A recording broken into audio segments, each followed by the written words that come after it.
Good afternoon, YTPC. How's everyone doing? I'm doing great.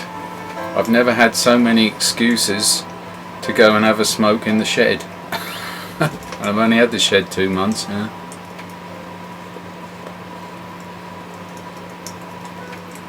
Well, the purpose of this particular video is to give a VR to Flat Cat Piper and Lady Flat Cat Piper, who have a lovely channel, and I've been watching a lot of theirs and learned, of course, how your better half, lady, wife, can help you with that tin note, because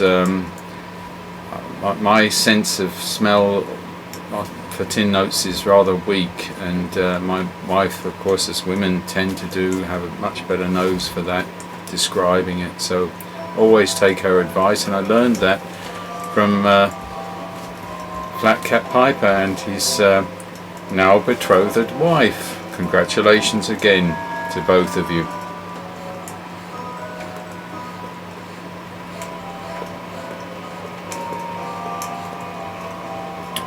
Getting cozier and cozier here in my little shed of serenity, as I think of other things I can have in here.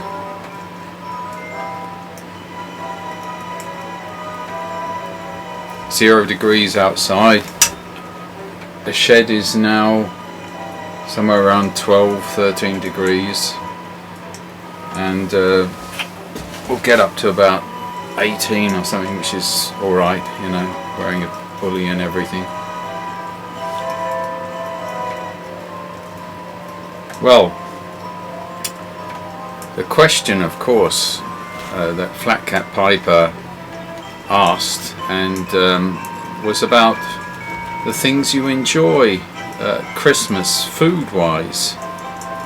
You know, there are many dimensions to enjoying Christmas, be it how we dress, what we smoke, and company and all of that. But it's a great question, because within that there's 1,000 things, aren't there, that mean Christmas to us, with food and drink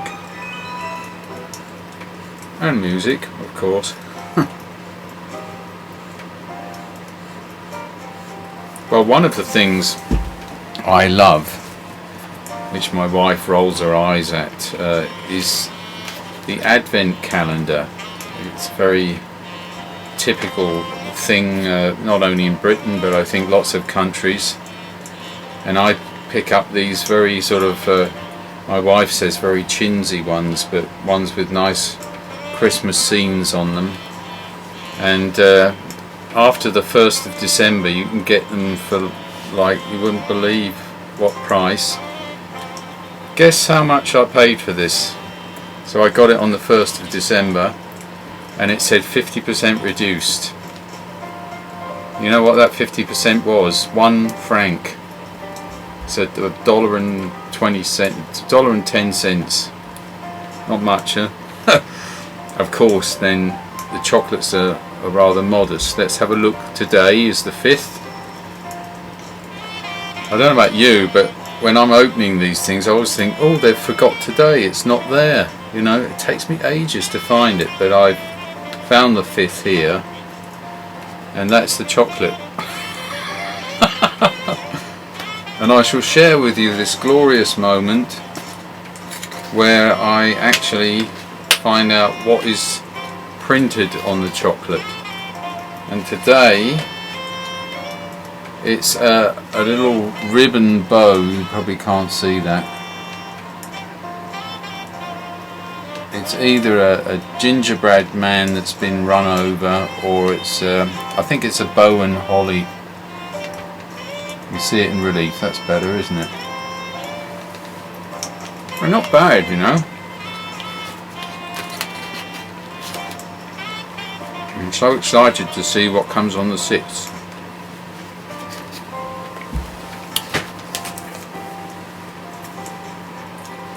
Well, anyway, just before I go on, smoking my Milan tobacco CJ, the artist of Cobb's Christmas pipe, which he did for me. Seen it before, of course, I know, but beautiful Christmas tree and snowman, everything. And in it, I'm back to some Golden Days of Yore, which I thought was a 2 thumbs up Christmas tobacco, beautiful. And I brought my little snowman Zippo out to the shed, because I'm here so often, you know, might as well have a choice of lighters.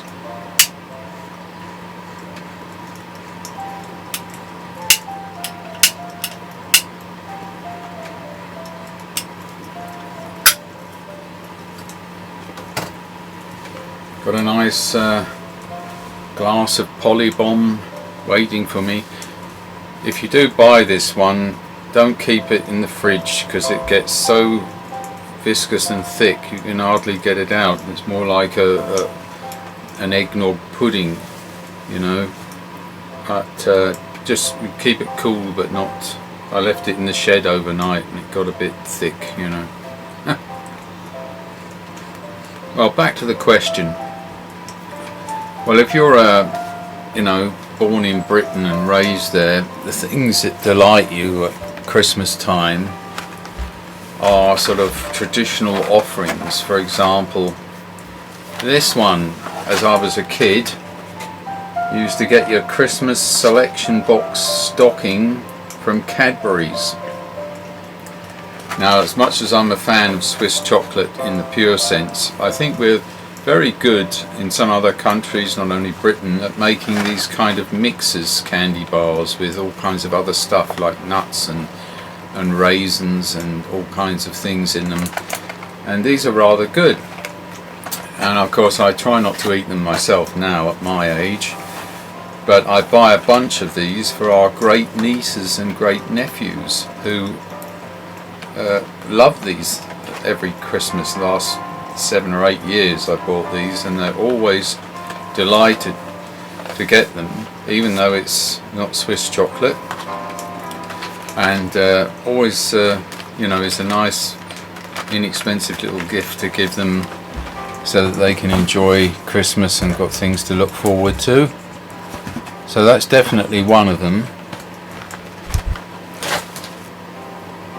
I think I'm running out of room in this shed of serenity. I'm bringing so much stuff in here. My neighbours are giving me funny looks because they see me dressed like this going into the shed. They probably think I've gone a bit, you know, crazy. I could try and explain to them about YouTube, but would they understand, you know? I don't know.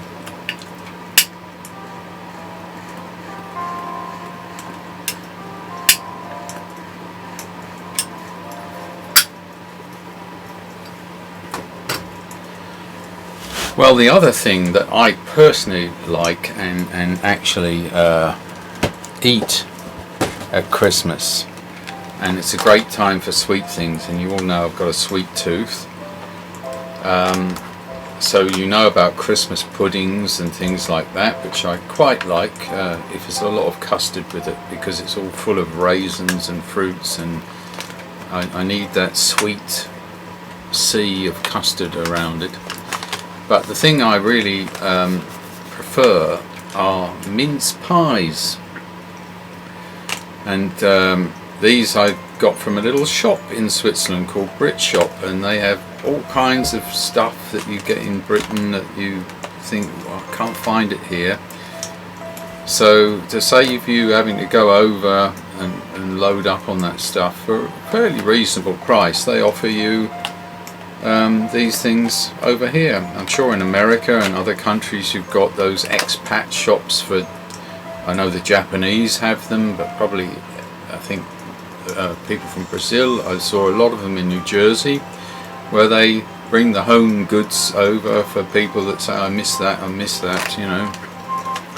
Mince pies, which have a beautiful thick sweet crust, and we call this mince meat, but it's not any meat in it. It's raisins and plums and spices and all kinds of nuts and things in there, so it's a rich and molassesy type of rich fruity taste. And you warm one of these up for 30 seconds in a microwave if you haven't got the time. Put it in a dish and flood it with liquid cream, double cream. Oh. For all you bachelors out there who might be alone at Christmas, get yourself a pack of these and do that. Warm it up and flood it with cream, and you'll always be a happy Christmaser after that, I tell you. Mince pies, absolutely gorgeous thing to eat. Of course, you know, there's the Christmas turkey, or if you go in back in English tradition, Christmas goose, and I love those as well. And one thing I really love is the stuffing that goes inside. So you make this herb mix with lots of sage and rosemary, with bread and some fruit, apple and whatever, and you put some bits of bacon in there and you put it inside the bird, and it cooks beautifully, and you take it out, put it in a bowl, and there's the stuffing. And it's, in the old days, of course, it was a stretcher, wasn't it? You know, you had a smaller bird because you couldn't afford meat very easily, and you had these other things to sort of stretch things around. But it was so good that today it's like a delicacy, you know. It's a bit like the French eating snails with those beautiful sauces. So I thought, might as well have a good sauce if you have to eat snails. And today everyone says, well, it's just a delicacy. It's interesting how these things evolve over time. But Christmas stuffing on the savoury side is one of my favourites. And I advise you all to try it. There's a brand called Paxo, which we use in Britain all the time. It's always best, of course, you make everything yourself with a recipe, but if you haven't got time, again, all those single people at home this Christmas, get yourself a pack of Paxo, you add water. I think that's almost all you do. Mix it up probably with a bit of old bread broken up, stuff it in.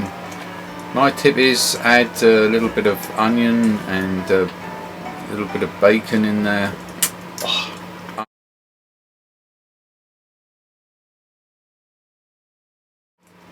With that rich gravy. Got to have a rich gravy on the table at Christmas as well. Very important. You can get that from Paxo as well.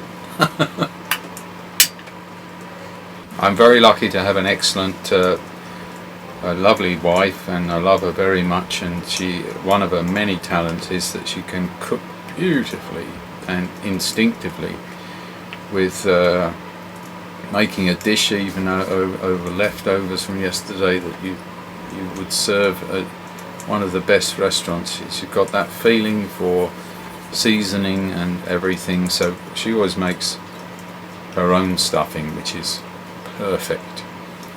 Sometimes with a bit of sausage meat in, which is a brilliant innovation, I thought. Forgot to introduce my tamper, Bouncing Betty from Larry Blackett. And Larry is doing Christmas tampers now, and I've ordered some. Probably have to show them next Christmas, because I think with the post and everything they won't get there in time. But do have a look at his Instagram shop, and he's got some brilliant ideas for Christmas tampers. Absolutely fantastic. Well, the other thing I love about Christmas is all the decorations, you know. Even in my shed I've put decorations, put them everywhere.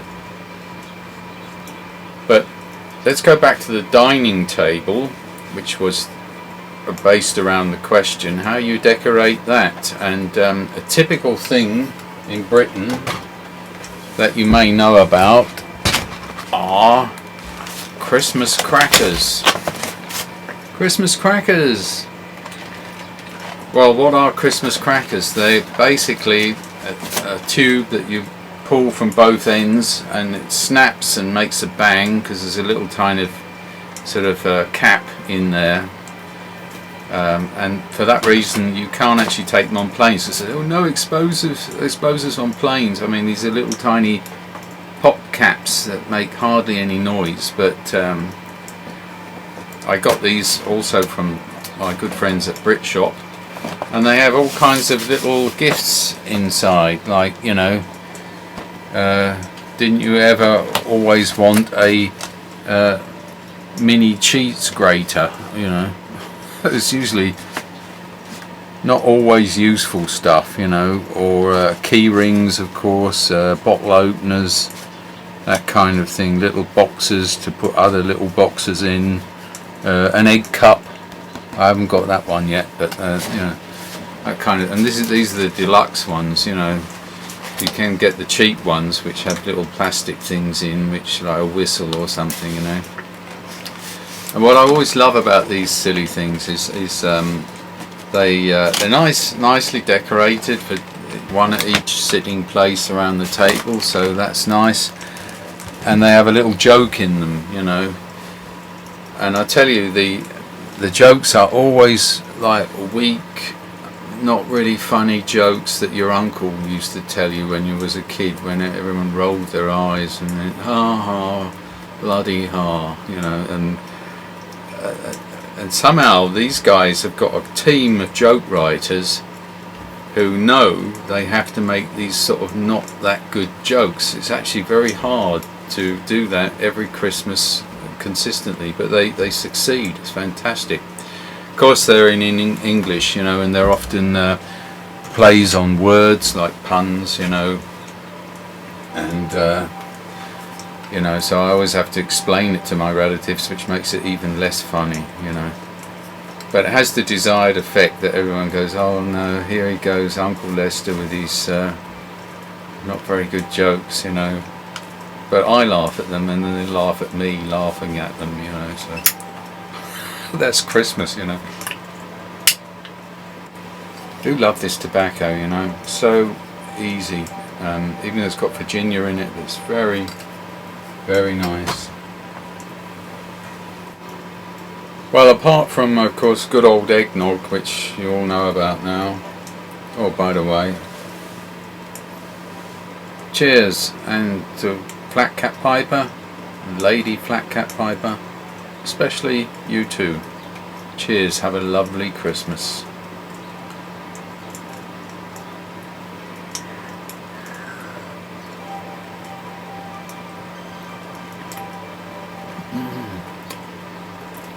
I could put this on a mince pie. What a brilliant idea. I'm going to have to try that. Oh, then it's going to be awesome. Because this is actually like a rich custard with some grappa in it, which is the booze the Italians put in it, and 4,000 egg yolks, you know. It's probably not pure cholesterol, but anyway, doesn't matter.